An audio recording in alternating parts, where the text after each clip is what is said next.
Your gut says Miami is going to win, and you should take the over. Your gut also said your NFT selfies would only go up in value. They didn't. But your head is on SportsGrid and knows the QB is in concussion protocol. The backup has a 45 QBR against the zone coverage. The New York D has the most sacks in the league. So yeah, trust your head. It's smarter to be on SportsGrid. There is going to be an energy to game time decisions that you will feel night in and night out. We're going to go through every single thing, and I've got a great team behind me that's going to help me get the job done. I want this to be the place that people come to. We are going to hit every single one of those markets that you need to know about. There is not going to be a better place, I promise you, than Game Time Decisions. We will have everything at our disposal, and we will use that to our advantage. I'm Kevin Walsh. Tune into Game Time Decisions from 6 to 8 p.m. Eastern on SportsGrid.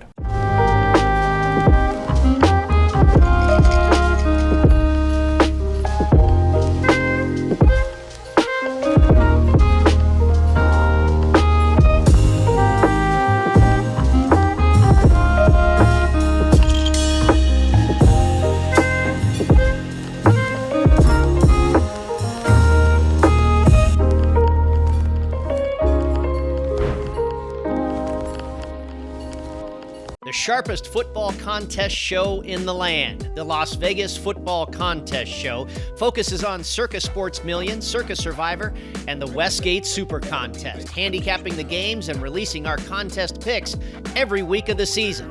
With two former Super Contest winners, Brady Cannon and James Salinas, a former NFL player, Mike Pritchard, and over $1 million in contest prize money won combined, the Las Vegas Football Contest Show will have you prepared this season like none other.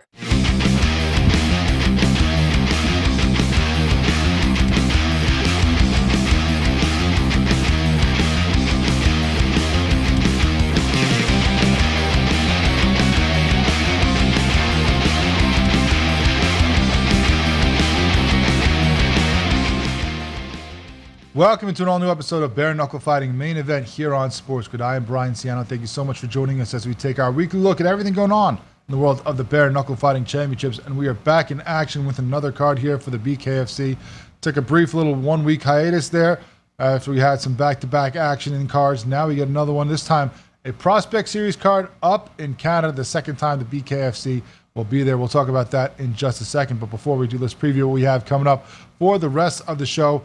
Coming up next segment, and for two segments, we're going to talk to Zeb Vincent, the CWB. Of course, had a great performance as the co-main event in Kansas City against Cold Red Coltrane, getting the fourth round TKO after he just pummeled Cold Red's eye, swole it up, made it hard for him to see, and got a doctor stoppage. Ironically enough, after it was stopped for an eye poke on him. But still, he gets the victory. A great performance by him in front of his hometown Kansas City crowd, and we'll talk to him about that. Then later on, we will also catch up with lightweight Tyler Beowulf Jones. We got to see him fight for the first time on that Kansas City card with a third round TKO victory, a couple knockdowns under his belt. But we'll talk to him about how he doesn't really think he's a great striker yet and has a long way to go. Find out why it's so humble when you knock a guy down 3 times in a fight. And then we'll finish up getting to meet for the first time on the show Jonathan Miller, the heavyweight, who is going to be fighting this weekend in Edmonton. And of course, he's fighting at heavyweight for this fight. He's been a cruiserweight before, so we'll find out why he, made the transition and which one is more of a home for him going forward in the BKFC and how he's feeling as, coming off that loss to Sawyer DP, where if you go back and read some articles they put up about him on the BKFC, just wasn't in the right headspace, wasn't in the right, a lot of stuff going on in his life that was distracting him, that was taking him off his game. So, obviously not his best fight and one that he will look to avenge, hopefully, if he gets that chance. All that coming up later on the show, and then we're going to finish up talking about a card that's a little bit down the road, because is there another big name or maybe even a couple big names that are being added to it that we have not found out about yet? Might be a leak coming out of the BKFC, not by the organization themselves, by one of the fighters' camps. Could one of the biggest camps and gyms in the BKFC be sending one of their champions overseas to fight another champion in his, in a different weight class than the one that he has here in the U.S., the belt for? All that will be coming up on the show later on. But first off, like I said, we have this card coming up this weekend in Edmonton. The second time the BKFC is up in Canada, and they've put on a great Prospect Series card before. Of course, Jade Masong Wong headlined that card and got a victory in her native country, and that propelled her into the title fight she's about to get in September against the Misfit. Had to wait a little while for it, but after that fight, that's what kept her on top of those rankings and probably cemented her status as the top contender. So, will some of these fighters that are coming out of this card make a name for themselves and keep themselves, on the tips of everyone's tongue, and maybe, even get themselves in consideration for a title shot or a top 5 opponent coming down the line from what we see coming up this weekend in Edmonton. It's going to be headlined by 2 exciting fighters coming from very different backgrounds, coming from even different countries, and Drew Stuve and Sonny Smith. Now, Stuve is a Canadian. He comes from, an interesting background, one that should translate into the BKFC pretty well, except for the position he played. You can go read up about him at the BKFC site.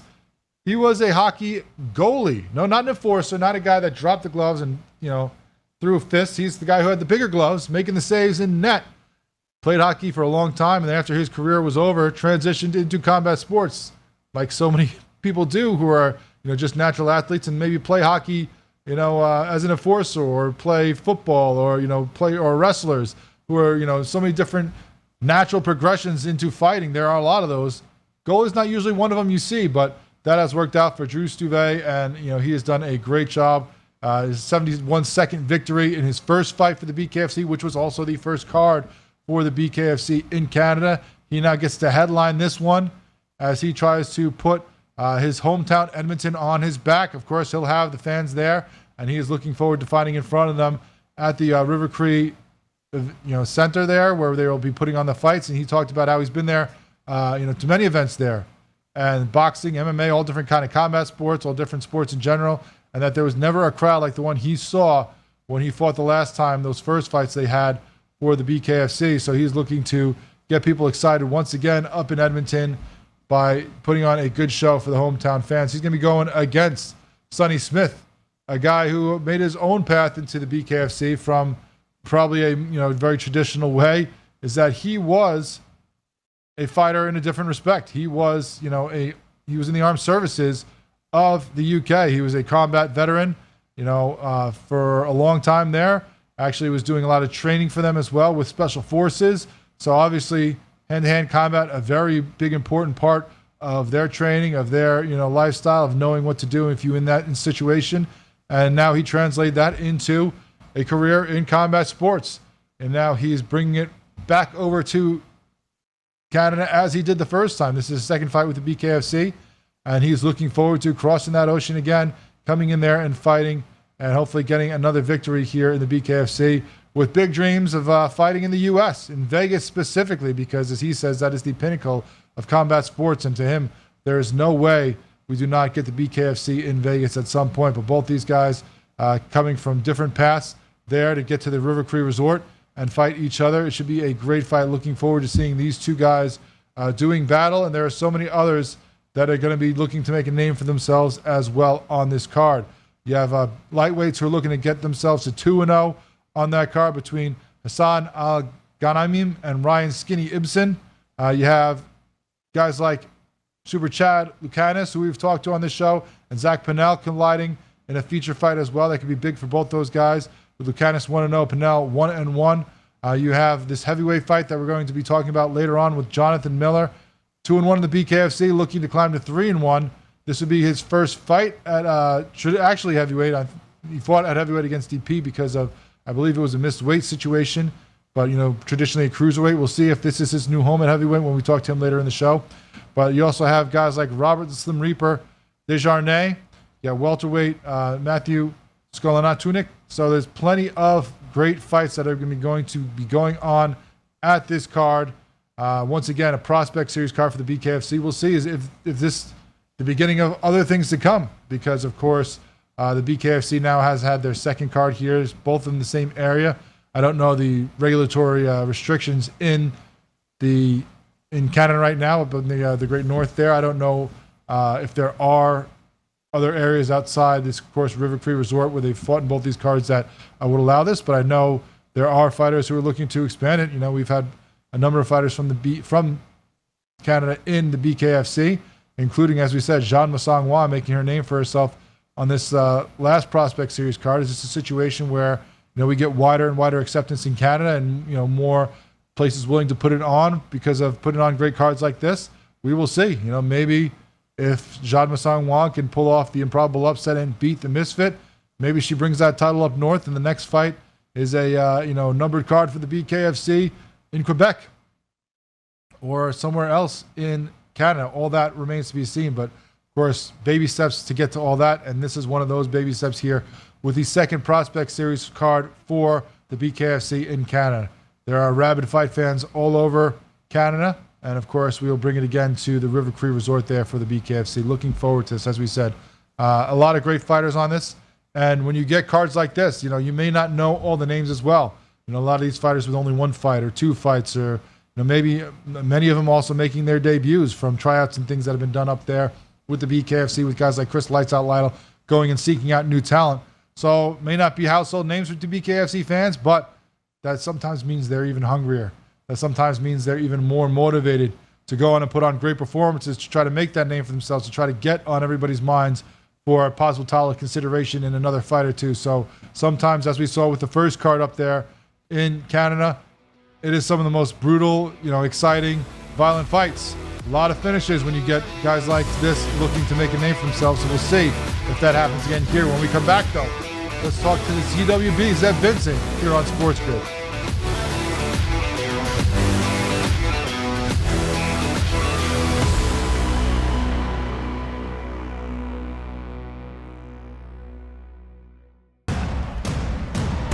What has happened? What has transpired here at the First Bank Center here in Denver, Colorado?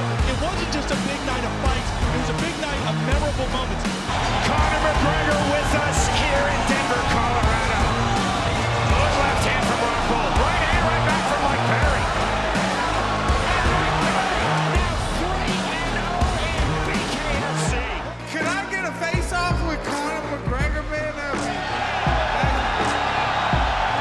It's an incredible setup here, incredible matchmaking, incredible storytelling. Oh, you had to come here. All these fighters that step in here are warriors, and all have my respect. And I'm into this game, yeah. We'll be into this, yeah.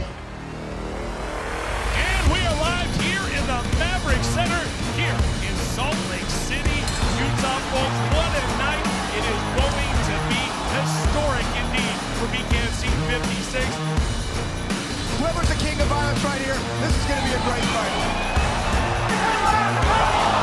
Perry on the turn, coming for the left hand. Right hand from Mike Perry, double jab. Who's the king of violence? I am! Combat fighting in its purest form, bare knuckle fighting in the city of angels. 80 seconds remaining. We've got the biggest announcement in the BKFC history we're about to make, so let's make that announcement. What's up, Knuckle Mania? The notorious Conor McGregor here. Ladies and gentlemen, the huge announcement that I have for you today. Conor McGregor, myself, and McGregor Sports and Entertainment is now an owner of Bare Knuckle Fighting Championship. Welcome to the big leagues. David Feldman, baby, we did it. He's now an owner of BKFC with us, and we're going to take this motherfucking thing all the way to the top now.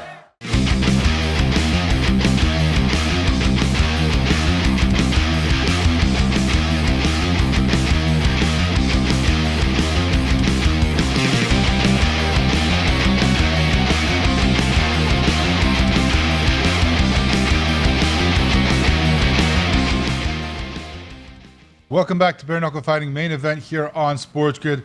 And we're going to look back a little bit right now, catch up with the guy we're supposed to catch up with after his fight last week. Zeb, CWB Vincent, of course, had a great performance at that BKFC fight night in Kansas City, knocking out Coltrane, getting the victory, TKO with the Dr. Stoppage. Zeb, thanks so much for joining us. Appreciate your time. Talk to us about this fight first and foremost that you just had with Doug. I mean, right away you came out with there with the pressure. Was that something you were putting in there to try to kind of, keep him on the back heel and keep him from using his power? Or did you just feel that, if you overwhelmed him with that pressure, that was just more in your wheelhouse and would cause issues for him in general? Well, he's got an 80-inch reach, man, and the game plan was to stay in his face from bell to bell. Not many guys have a longer reach than me in my weight division, so I kind of had to change the tactics to be straightforward and in his face, bell to bell. So that's what we did, and then stuck with the game plan, and that worked, man. Certainly worked. You had your way with him at times. He seemed like he was having issues. Of course, there was that time in the second round where you got caught at the beginning of that round, pretty early on. What was going through your mind when that happened? It looked almost to me when watching the fight like you saw the punch coming and tried to turn out of the way and just ended up getting just a little bit on that button and putting you down for a second. But what were you thinking? What was going through your mind after he landed that punch and put you on the mat? Man, right after the fight, I told my coach I should have had my left hand higher the whole time.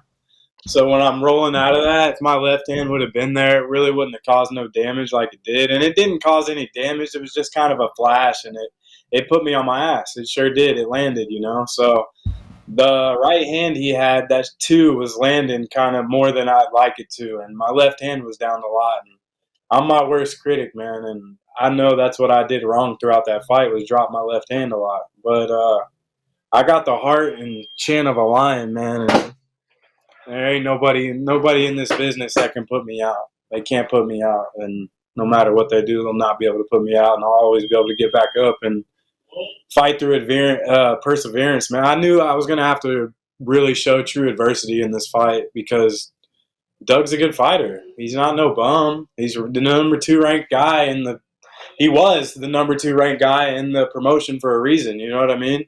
So that being said, we went in there with our wits about us and ready to fight the best, like I always am. I'm ready to fight the best in the world at every one of these fights, man, and that's what I plan to do next. You certainly showed that. You got right back up, right back into it, and then you kept going at him. It seemed like the more pressure you put on him, he slowed down a little bit more, especially towards that in the third round. Then by the fourth, definitely. Was that something you thought you could expose? You thought that he had the power, he had the reach, but if you got him into later rounds, that the gas tank was going to empty and it would be more your fight at that point? Well, when you watched his last fight against Mundell, he does not like people in his face. Coltrane don't like being pressured. He does not like feeling pressure and people being up on him, man. So I made sure from bell to bell I was going to be up on him. I was going to be on him like fly on what. I was going to be in his face bell to bell.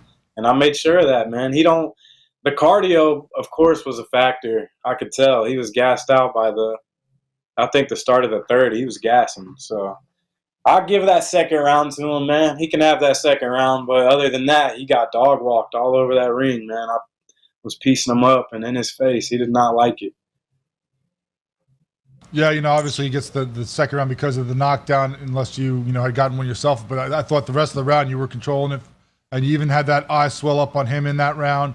How much do you think? You talked about the cardio issues, obviously, but it seemed like he had that vision getting worse and worse as that round went on, especially through the third into the fourth before they finally stopped it. How big do you think that was of him not being able to see, pretty much probably at all out of that one eye? It's huge in bare knuckle. Taking out one of their eyes or both of them. I want to take both of their eyes. I want them not to be able to see at all, man. And in this brutal sport that we all love, if you can deter somebody's vision, man, you do it quick. Do it in the first or the second. Do it quick because the rest of the fight, if they can't see, good luck, And I think I fractured his orbital bone. I believe I fractured his orbital bone. I heard the doctor say something like that. That's why they stopped it. It wasn't just he couldn't see. His orbital bone was broken. The jab was landing at will, man. And I'm going to continue to say it when I talk with you guys, man. My jab and just my style and who I am and how I fight, man. None of these guys are going to be able to keep up with me. None of them.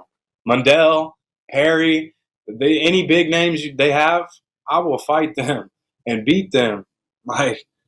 I'm coming so different, man. I'm coming so different than anybody that's ever done this, and I'm going to leave my stamp in it by the time I'm done, I promise.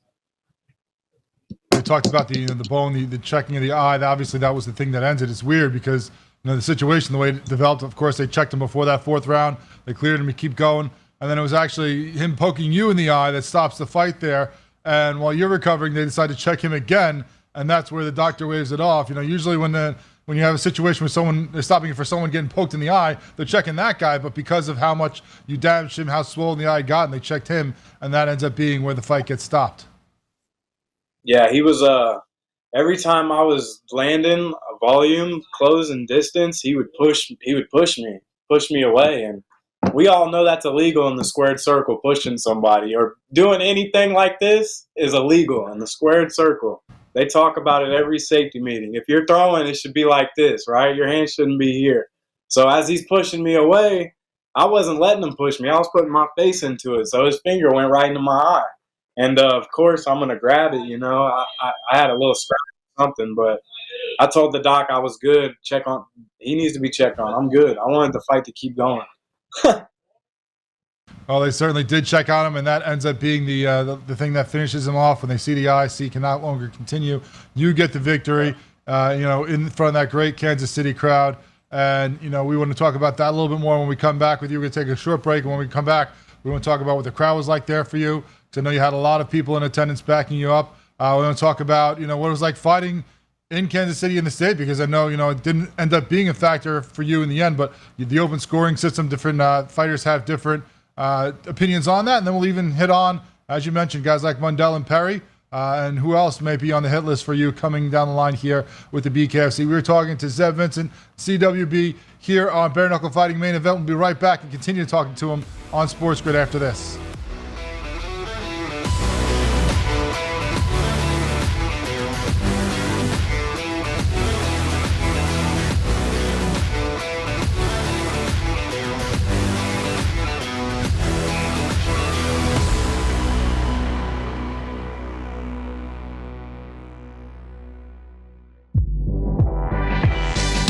I told y'all time and time again, Trey Murphy the third. Trey Murphy the third. I'm telling y'all, this guy can absolutely ball as a 3-and-D guy, and he's going to take the next step. Betting above the rim, only on SportsGrid. The sharpest football contest show in the land, the Las Vegas Football Contest Show, focuses on Circus Sports Million, Circus Survivor, and the Westgate Super Contest, handicapping the games and releasing our contest picks every week of the season. With two former Super Contest winners, Brady Cannon and James Salinas, a former NFL player, Mike Pritchard, and over $1 million in contest prize money won combined, the Las Vegas Football Contest Show will have you prepared this season like none other. Hey, let's say it comes down for Matt Kuchar in the FedEx Cup fall. Let's say he doesn't make a cut, and it comes down to one shot. And that's a good point. And he keeps his card for the top 125 because he did make the jump from, I think it was 113 to 103. So he made a 10-spot jump. So he's got, 17, or let's see, that was not good math. He's got about 20. Not a bad one. The Smiley Show, only on SportsGrid. SportsGrid, the only streaming sports betting network. Tips, info, and insights to up your IQ.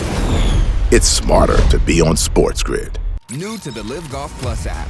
Watch Live Golf any way you want it. Follow any group. Replay any shot. Anytime, anywhere. Any questions? Watch Live Golf live and on demand.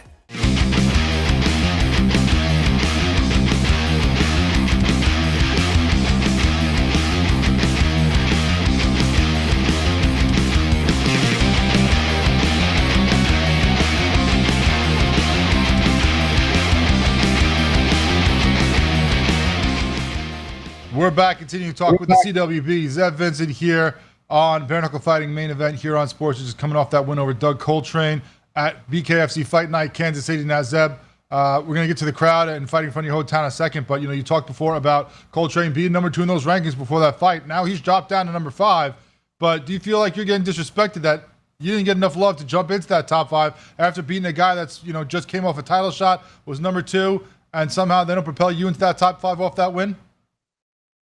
Hey, somebody had to say it, right? Somebody had to bring it up and say it.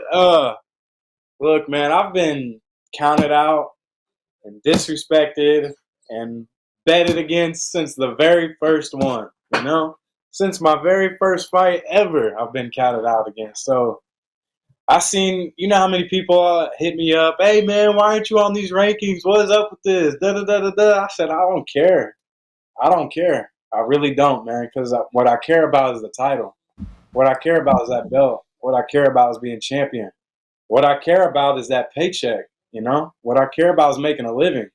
If Mike Perry wants to come back to the sport that made him relevant, I'd love to welcome that dude back. If Mundell wants to worry about defending his title and not these money fights like he's doing with King Mo, he can come fight me and defend that title because I'm going to take it, man. And I've never been one to call people out. I want to make that very clear. I've never been one to come out and be like, hey, I want to fight this dude, this dude, this dude. I didn't ask for Coltrane. I didn't go to my management and tell them, hey, ask Doug, ask them for Doug. I didn't ask for nobody. They came to me and said, you want to fight Doug Coltrane? Yes, of course. I'll fight any of these guys, man. And that ranking was just a bonus that he had in front of his name, you know? He had that number 2 spot, and they messed up by giving me him. Now they gotta ramble and figure out what they need to do because they thought the dude was gonna beat me. How many people thought that guy was gonna beat me? I already know, shitload. There, you know what I mean? I know a lot of people thought dude was gonna beat me, right? Now what?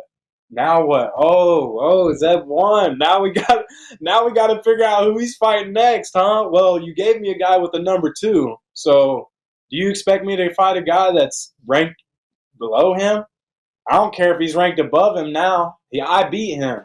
So now I got to fight the dudes that are better than him, which is who? Perry and Mundell, right? That was his last fight, was Mundell.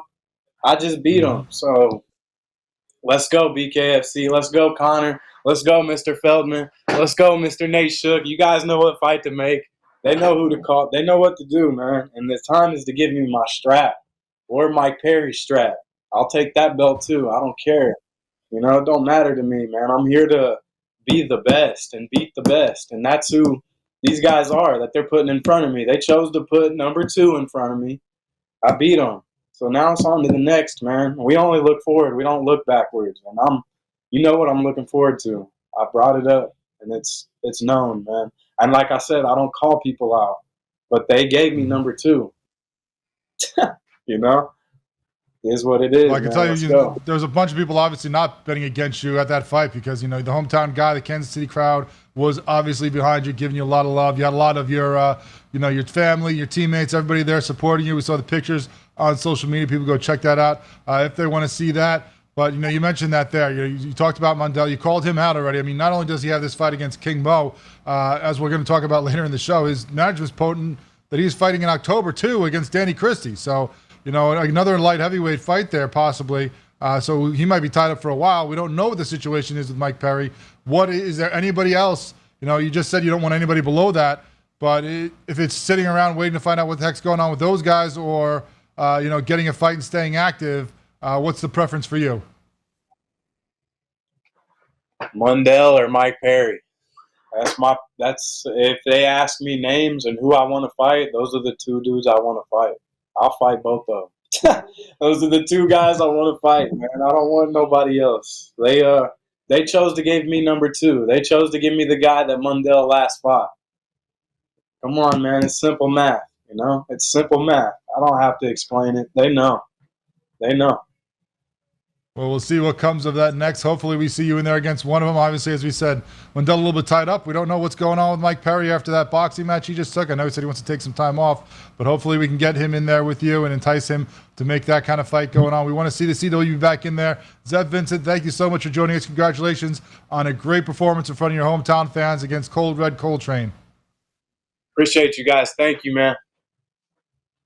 That is the CWB Zev Vincent. You heard him say, if you give them the number 2, they can only go up from there. We don't know what's happening with those guys. A lot to be decided in that division, but he's certainly in the mix for sure. When we come back, we're going to look ahead at some of these fights coming up here on SportsGrid.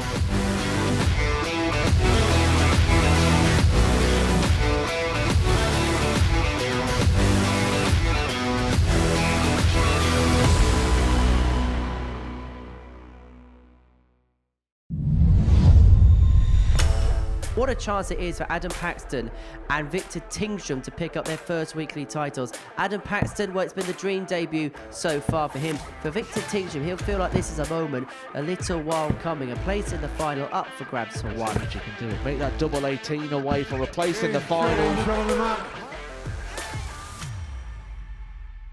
Wesley Plaisir was beaten, knocked out by Mike Warburton in a last leg decider.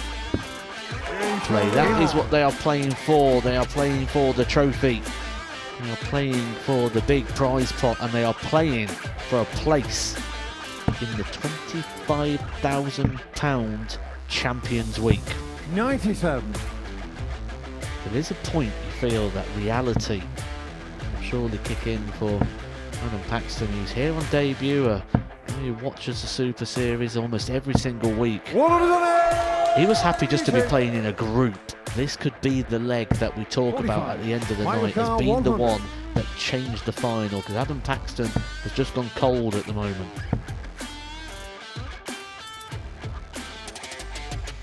Bang on cue. He doesn't just get two, he gets the lot. Adam should take out the 16 out. If not, Mike's just behind him. Shot on the fifth leg. Can Paxton deliver one of the biggest moments of his career so far? He can. Double 12. What a moment that is from Adam Paxton. Mike Warburton was looking at 60 to win the match. 14. Paxton, here's your moment. He approaches the hockey with confidence, with time, and delivers. Adam Paxton on debut. The boy, the fanboy, comes to the Super Series and wins.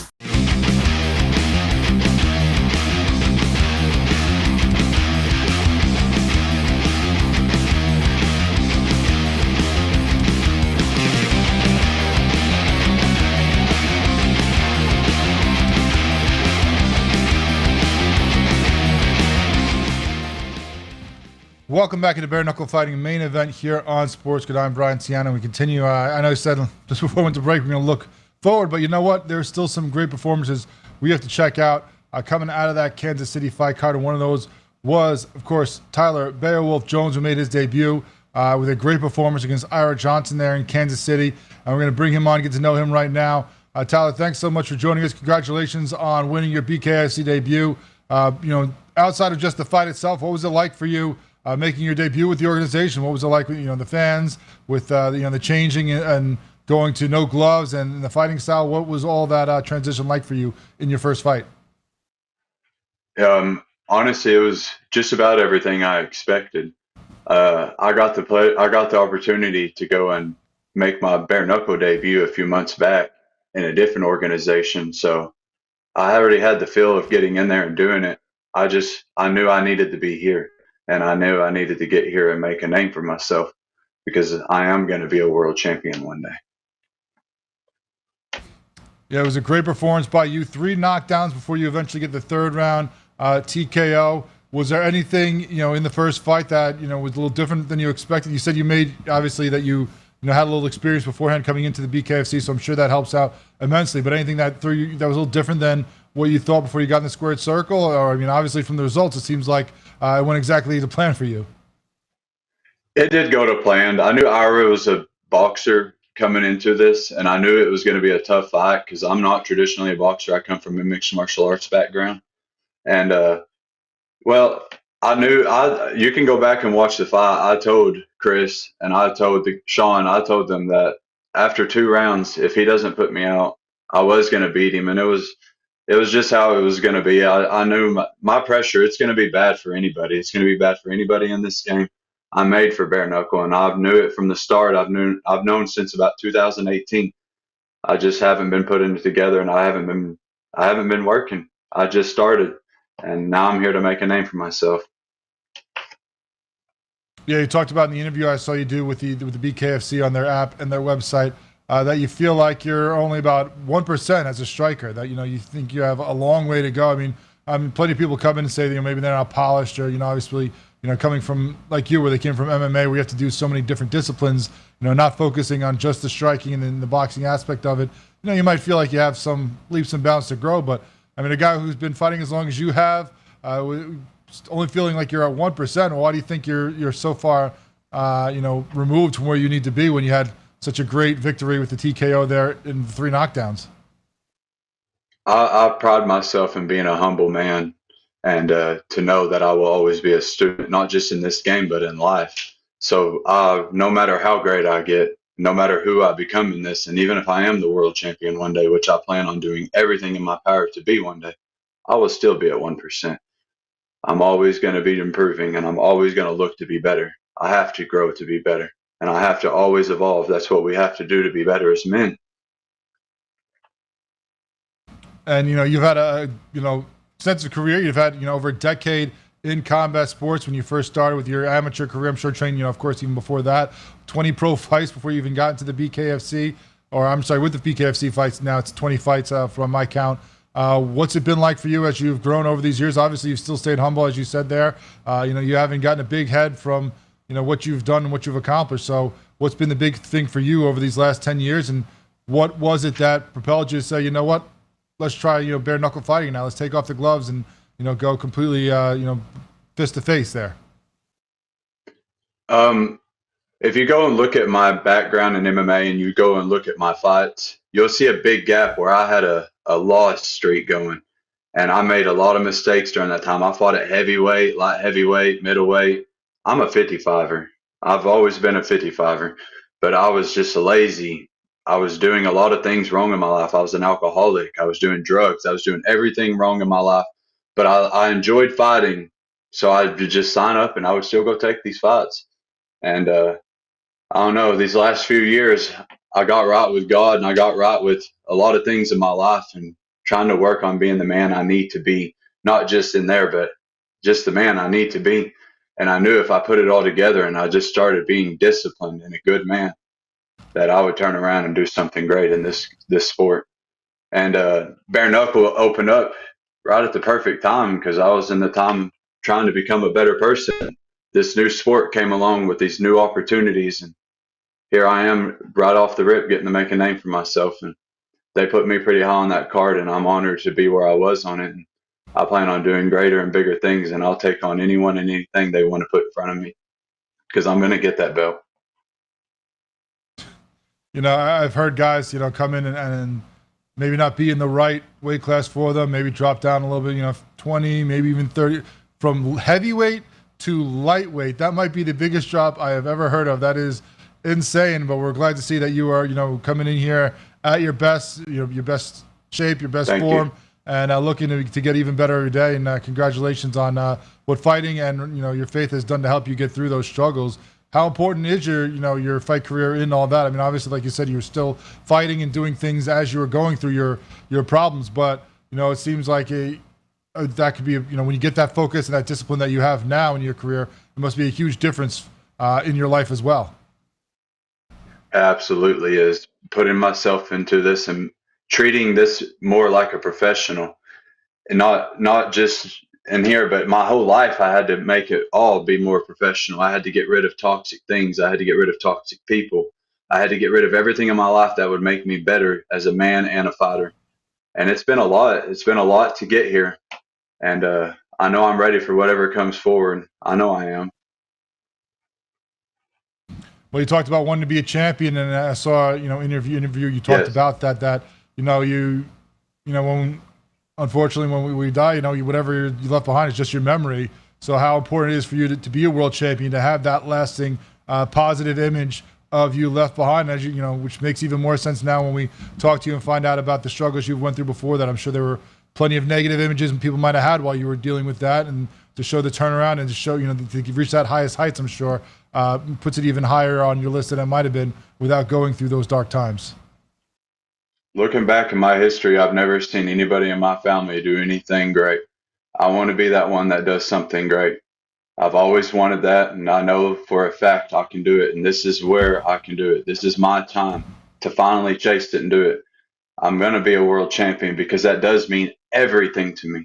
It means everything. When I die, people will remember my name. They're going to remember Tyler Beowulf Jones, the real Beowulf. This story is going to be real. It's going to be a fact. It's not going to be that little fake stuff we've all heard growing up. This is a real story. I'm going to be a world champion, and they're going to talk about me many years from now. They're going to say my name again. I will be in the history books, and that means everything. You talked about your nickname there. I mean, where does that come from? Because people have sometimes clever nicknames off of their name, or just things about how their fighting style. It's rare you get in the fighting world, a fighting nickname that goes along with classic poetry. So how did you get to be Beowulf Jones? When I was 18 years old, my little cousin who looked up to me asked me to use that name for my amateur debut in mixed martial arts, and I've just stuck with it. Well, it's going to hopefully serve you well right now, as is all the dedication and things you are doing towards your career. It was a great performance. Congratulations over your great win over Ira Johnson. Thank you very much. We look forward to seeing you. I know you said that you want to get back in there quick. Has there been any talk with the BKFC about when you can fight again, how early you want to get back in there, or are you still waiting to hear back and have them make that decision? I haven't heard anything from them yet, but I have told them that I'm ready to get back in.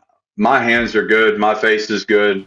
I'm ready. I've already been training and sparring. I was sparring Tuesday of the week after the fight, and I'm ready for October, November, December. I am ready. Well, hopefully the powers that be hear that from Tyler Beowulf Jones, and we see you back in there for your second BKFC fight. Thank you so much for your time. It was great to sit down and get to know you a little bit. We look forward to seeing you fight again for the BKFC. Thank you very much, sir. You all have a wonderful day. You as well. That is Tyler Jones right there. Great debut over Ira Johnson. 3 knockdowns before the third round TKO. Hopefully we get to see him fight soon here and talk to him again on SportsGrid.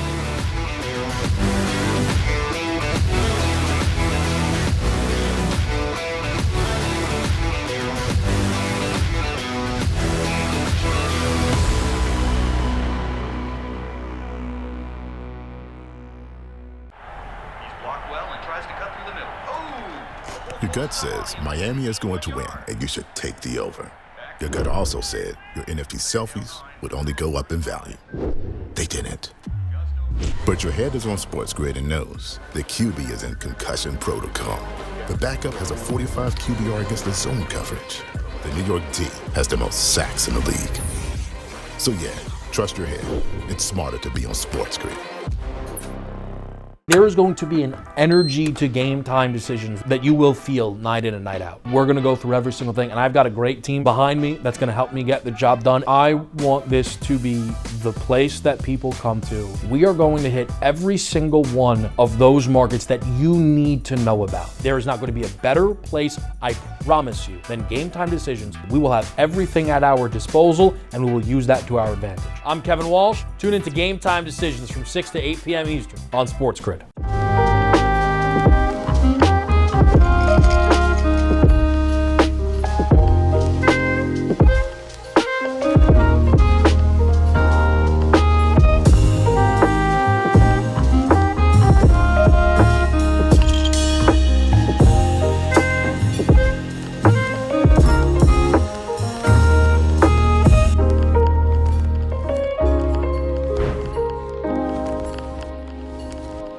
Sharpest football contest show in the land. The Las Vegas Football Contest Show focuses on Circus Sports Million, Circus Survivor, and the Westgate Super Contest, handicapping the games and releasing our contest picks every week of the season. With 2 former Super Contest winners, Brady Cannon and James Salinas, a former NFL player, Mike Pritchard, and over $1 million in contest prize money won combined, the Las Vegas Football Contest Show will have you prepared this season like none other.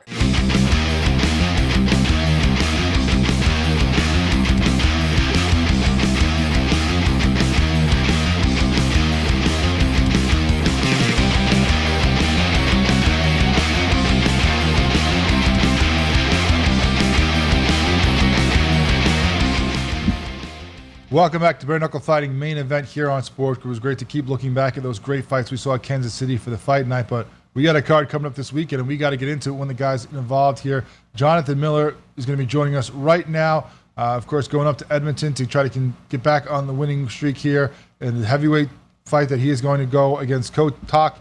Jonathan, thanks so much for joining us. We appreciate your time here as you get ready to fly up to Edmonton.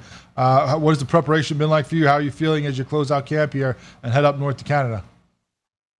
It actually felt great. Like, I ain't got to drop a crazy amount of weight this time. I'm staying in heavyweight, so I feel I feel more dangerous right now than I did before. I ain't losing no energy, no nothing. So, I mean, it's going to be a different show, I believe. Yeah, you talk about that. You started at cruiserweight in the BKFC, had some great wins, went up to heavyweight against DP. Was the move to heavyweight more about, not having to do those cuts, not having to drain yourself before a big fight? What was the reason, for the change to go up a weight class here? I mean, I was asked to do this, the heavyweight weight class. It really wasn't even my decision. Like, I still plan on staying in cruiserweight. Truthfully, me and DP, I missed weight for that fight, so that was supposed to be a cruiserweight fight. So I missed weight for that fight. So that shouldn't even been a heavyweight fight. And what's the difference for you going back and forth? Obviously, when you have to do that weight cut, I'm sure that drains you. That's a lot of extra stuff going on in camp. What has the big difference for you been like in this camp, not having to cut that and being in that heavyweight realm there? Because obviously, that could be a big weight difference between the lower end and higher end of that division. Where are you fitting in here as you get ready to fly out, weight wise, and how are you feeling physically not having to go through that? I feel great. I mean, I'm able to eat. That's the big thing. I can eat what I want, so it really don't matter what I can eat now. But I'm actually still having to cut a little bit of weight for this fight too, because I started out at 270 and I got to weigh 236, so I still cut weight down. But I feel great. That's great. Obviously, once you're at your best and your healthiest, and it looks like you're ready to do that. Going into that DP fight, you talked about how you had a lot going in. After the fight, you talked about how you had a lot of stuff going on, obviously personally in your life, that kind of messed with you and had issues with you in that fight. Not to make excuses, you said obviously you don't want to do that, but there was so much going on that kind of took your attention away. How was it getting through that and having to go fight? I mean, it's tough enough for people getting through their everyday lives, going to work when you have stuff going on, let alone having to go and face off a guy trying to take your head off in the squared circle. So how are things now? How are you feeling? And mentally, not just physically, obviously we know feeling great, but how are you feeling mentally as you prepare for this and get focused and try to get back in the winning column? My mental's 100% now. It wasn't when I fought DP. I didn't even, that wasn't me in that ring. I didn't want to be there. But now, like, I feel 100% mentally, physically, everything. Like, I'm ready. I'm ready to take someone's head off. I know one other thing you talked about is that you had trouble getting a fight since the DP fight. It wasn't just, it's been a while. Obviously, it's been almost a year since you fought him, but because of other guys dropping out, you had a couple that were ready to go and just didn't happen. What was it? Was it injuries that forced them? Was it, guys just ducking out? You think that they were scared? What has been the big struggle for you to keep an opponent before you finally got this call to go up to Edmonton? No, it was mainly on me, on my side. Still, it was my mental focus, and everything else wasn't there. And I knew if I took another fight like I did with DP, that it probably wouldn't turn out good. It would probably turn out the same way. And I don't want that. I don't want people to see me on that level. I will be the best in the world, and I want to show people that I am the best. And that's the one thing you talked about in the interview they had with you on the BKFC site and app that people can go check out. I like the perspective you take on that because a lot of people, obviously, it's about the belt. You want to be the champion, you want to be the best. That's where you get the biggest fights, the biggest audience, the biggest money. But you have something else on your mind on the way up too. You want to be a champion, you want all that, but there's some other order of business you have that before you want to go for that title. If you get this win, you don't want it to propel you to a title fight. You want to go get that red mark off your ledger and go face DP again on the way up. 100%. He took something from me that I need back, and I plan on getting that back. So, Jonathan, I like the outlook you have on this too. Obviously, a lot of people want that big fight. They want that title. They want the money fight. That's where it is when you're champion. That's the top of the heap. But even if you get this win and it gets your record up to 3-1 and maybe puts you in the title contention, that's not what you're looking for just yet. Because you have something else on your mind. You want to get that DP loss off of your record. You want that red mark off. You want to even the score with him before you even think about possibly getting a title shot. 100%. I gotta have that. He took something from me, and I want it back. I'm out for blood. I mean, it ain't personal, but his ass is mine. Well, we're looking forward to possibly seeing that. That'd be a great rematch, I think. But right now, you have this fight in front of you with Kotak going up there in Canada. What's it like for you to travel? Is this going to be a first experience for you going that far away from home to fight? And what do you know about him? Because obviously we haven't seen him yet in the BKFC. This is the first time outside the country, and I mean, I don't know nothing about him. He has like one fight on YouTube, I think, but I'm going to do my game plan. I mean, I'm going to show everybody. It'll be an early night. I'll put it that way. It's going to be an early night. Well, Jonathan Miller, thanks so much for joining us. We are looking forward to seeing you fight again on this Prospect Series card for the BKFC. Looking forward to see what happens next. If you go back down to cruiserweight, if you get that DP fight once again, I would love to see a rematch of that one. Thank you so much for joining us, and we're looking forward to watching you this weekend. Yes, sir. Thank y'all. Great to catch up there and talk to Jonathan Miller as he gets ready for this BKFC Prospect Series fight up in Edmonton. An excited guy, lots of power. Always looking to get that first round finish, and we're hoping see him having another great fight here. And who knows what's in store? We'd love to see him back down at cruiserweight with a DP rematch, but maybe he finds his groove here in heavyweight even more and decides to stay up there or makes a run, whatever belt he has a better chance at. But looking forward to see him fight this Prospect Series card as we are all the fighters. Should be great action up north of the border.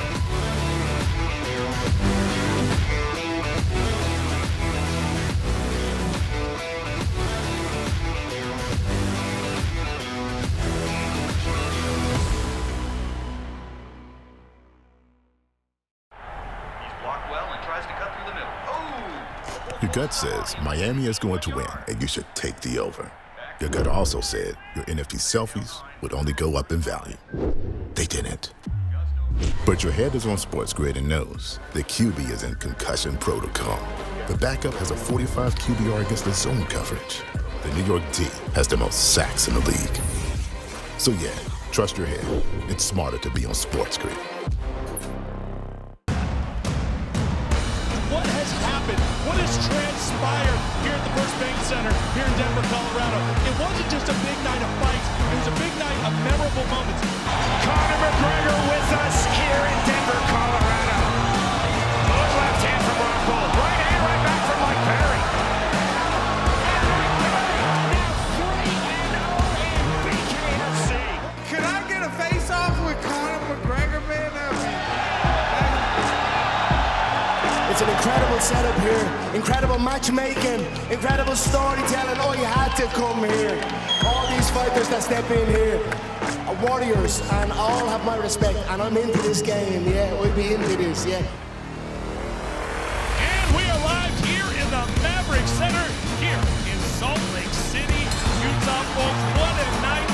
It is going to be historic indeed for BKFC 56. Whoever's the king of violence right here, this is going to be a great fight. Perry on the target for the left hand. Right hand from Mike Perry. Double jab. Who's the king of violence? I am! Combat fighting in its purest form, bare knuckle fighting in the city of angels. 80 seconds remaining. We've got the biggest announcement in the BKFC history we're about to make, so let's make that announcement. What's up, Knuckle Mania? The notorious Conor McGregor here. Ladies and gentlemen, the huge announcement that I have for you today. Conor McGregor, myself, and McGregor Sports and Entertainment is now an owner of Bare Knuckle Fighting Championship. Welcome to the big leagues. David Feldman, baby, we did it. He's now an owner of BKFC with us, and we're going to take this motherfucking thing all the way to the top now.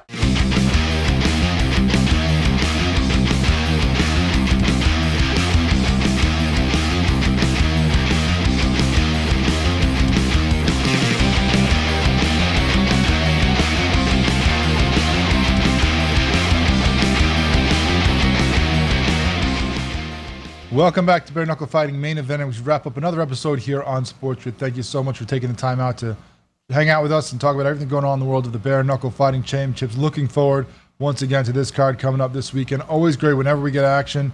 And while it might not be the biggest names or the most known names in the BKFC, people with the most extensive history or records, when you get these cards, these prospect cards, you get a lot of hungry fighters that are really excited to be in there. Some of them desperate to be in there, wanting to make their name for themselves. So get a lot of great action, a lot of great excitement. Sometimes some of the most violent cards where, more knockouts and more finishes because of guys and girls looking to make a name for themselves with the BKFC and earn that contract. So we're looking forward to that action this weekend. It should be a nice set of fights there for us to watch as we get ready for some of the even bigger cards coming down the road next month and beyond.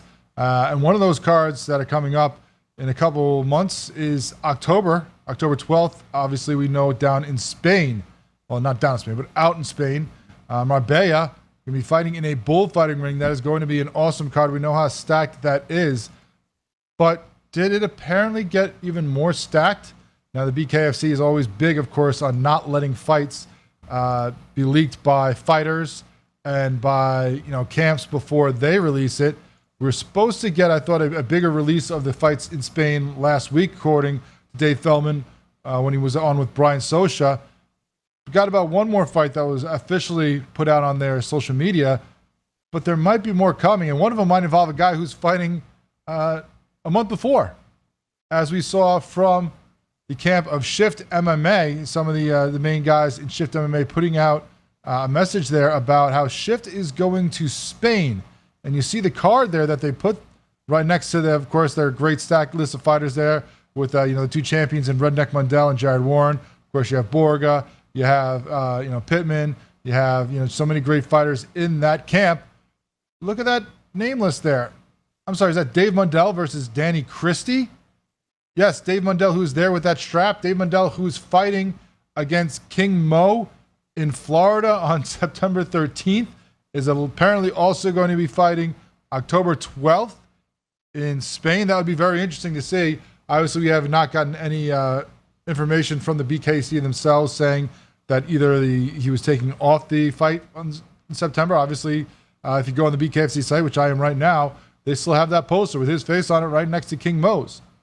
So are we to assume that he is also going to fight the next month? I mean, that's kind of a hard thing to do unless you're expecting to just come in there and drop a guy in 30 seconds because you're going to sustain damage. It's bare knuckle. This isn't a MMA fight even where, you can maybe just grapple a guy to avoid damage and, sneak out a points win. He's going to be standing there, trading blows with King Mo, who has power, who's making his BKFC debut, but we know is a dangerous fighter throughout his career. So it's very, gutsy for them to be possibly putting this together. And, of course, Danny Christie, also a light heavyweight, as is King Mo, as is Jared Warren, where David Mundell is going to be fighting in that card in September. So maybe he's not dropping back down to middleweight. Maybe he's taking some bigger name fights here against guys who have made their bones at light heavyweight, where he was before he dropped down to middleweight, obviously, because he didn't want to fight against his teammate Jared Warren, who he told us would eventually end up with that title, which he did. So what's the situation going on here right now? Obviously, we know he wanted Mike Perry for the longest time, but we don't know what's going on with Mike Perry. So instead of defending that title, he's going to fight King Mo. Is he also going to go fight Danny Christie as well over in Spain? That would be an awesome fight. That would be great to add to that card. If that lineup is true to what we are seeing, of course, as we said, has not been confirmed by the BKFC. I have not heard from them. So I'm sure if that is the case, or maybe if it isn't the case, they might not be too happy that this is being put out by Shift MMA. But there's also only so much you can do to not tick off one of your probably best, partners there, and all the fighters that they are putting through the BKFC. So it'll be very interesting if that is the case, and we're seeing Dave Mundell go from fighting against King Mo and welcoming him into the BKFC in September, and then less than a month later, jump over to Spain and fighting Danny Christie, one of the top light heavyweights in Europe and in the BKFC in general. Both those would be awesome fights that we're looking forward to hopefully seeing from the Redneck. Hopefully we get both of them. That would be great to see. But as we said, also some great names on that card throughout in Spain, if that is the actual list of fights that will be happening, and that should be very exciting, as that's going to be a very big card for the BKFC, expanding further into Europe, into a different part of Europe. They've gone to Eastern Europe, they've gone to the UK obviously many times.